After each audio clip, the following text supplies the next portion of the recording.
Ukiona mwanaume ana hali ngumu, ana maisha magumu, ujue mwanaume amekataa kuishi katika maisha ama mifumo aliyoiweka Mungu, ya kwamba ili ufanikiwe lazima uwe na msaidizi wa kufanana naye. Ndio maana Mungu alisema si vyema uwe peke yako, amekufanyia msaidizi wa kufanana naye. Sasa wanaume wengine wanakomaa kupambana wenyewe tu, kutafuta pesa wenyewe, kutafuta mali wenyewe, hawataki kusaidiwa na yule msaidizi, na kwanza haumheshimu mwanamke. Na utakuta mwanaume mwingine anakuwa na maisha magumu kwa sababu anakuwa na wanawake wengi. Mungu hajasema uwe na wanawake wengi, amesema nimekufanyia msaidizi, maana yake mmoja wa kufanana naye.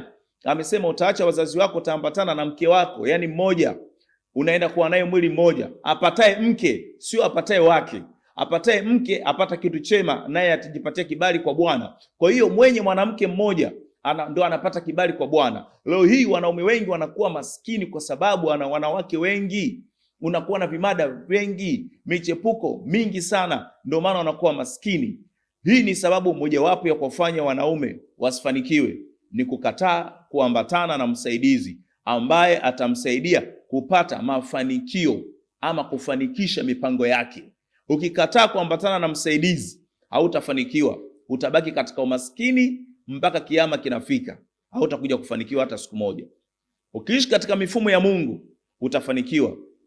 Heshimu mwanamke, kuwa na mwanamke mmoja, mpende huyo mwanamke, mhudumie sana huyo mwanamke, lazima utafanikiwa.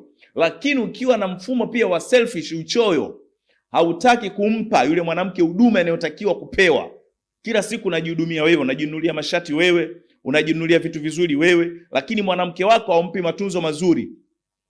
Pia mwanamke wako hawezi kuwa msaidizi katika maisha yako ili uweze kupata mali. Wanaume wengi wanajifunga kwa vitendo vyao wanavyovifanya vya mifumo dume kwa wanawake. Mwanamke ukimfanyia mfumo dume hawezi kuwa msaidizi. Ile nguvu ya kukusaidia wewe hawezi kuiachilia iweze kukuwezesha kupata mali, kwa maana uko selfish, uko mchoyo.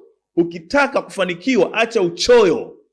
Hakikisha unatoa kwa mwanamke wako, unampendezesha mwanamke wako, unamhudumia mwanamke wako, unampa amani mwanamke wako, unampa furaha mwanamke wako, alafu uone kama utafanikiwa. Wanaume wengi ambao wanawapa amani wanawake zao, wanaume wa hivyo huwa wanafanikiwa sana, kwa maana kwa kufanya hivyo wanampendeza hata Mungu, na yule ndo msaidizi wa kukusaidia. Kwa hiyo ukimpa amani atakusaidia kwa nguvu zote, 100%.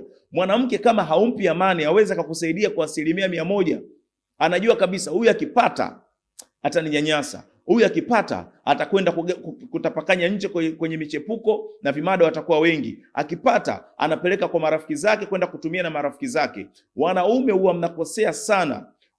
Unatafuta na mwanamke wako anakusaidia kupata kile unachokihitaji. Unapata pesa, unachukua pesa unaenda kutumia na rafiki zako unaenda kuongeza michepuko, unaenda kuzaa watoto wa nje ya ndoa, pesa ambayo mwanamke wa ndani ndo amekusaidia kuipata. Hii ni dhambi ambayo wanaume inatutafuna sana pasipo sio wenyewe kujua. Hakikisha mheshimu mwanamke wako, utakuwa na mafanikio mengi, utapata mali nyingi na utaishi maisha ya amani sana. Usikose kulike, kucomment na kushare ili uweze kupata episode zinazofuata.